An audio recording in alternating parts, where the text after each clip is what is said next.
Sementara itu pemirsa, antisipasi terjadinya kericuhan saat pemilihan umum tahun 2023, Polres Minut menggelar simulasi sistem pengaman kota pada tempat pemungutan suara.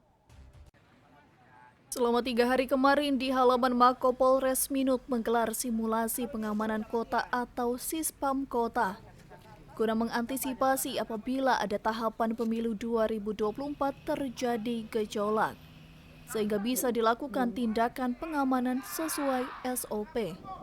Terpantau pada simulasi di mana TPS 1 Kelurahan Air Madidi Atas merupakan salah satu TPS dengan klasifikasi sangat rawan.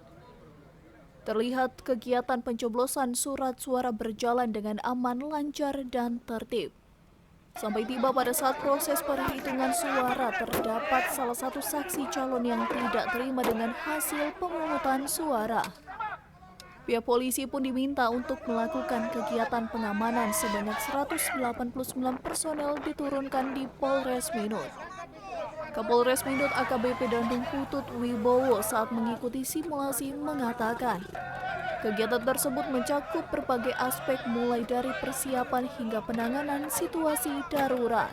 Kegiatan ini kita adakan sampai nanti menjelang kegiatan pemilu ini nanti berlangsung. Jadi mulai dari saat ini kita sudah mulai siapkan kegiatan-kegiatan dengan cara studi kasus. Kenapa kita gunakan studi kasus?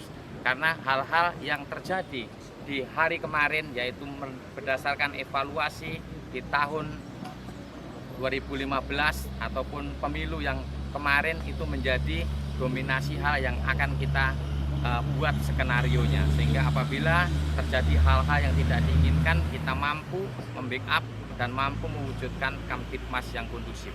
Kapolres pun berharap dan mengimbau masyarakat Minahasa Utara untuk dapat menggunakan hak pilih yang benar dan tidak terprovokasi dengan isu-isu politik yang tidak sesuai dengan undang-undang.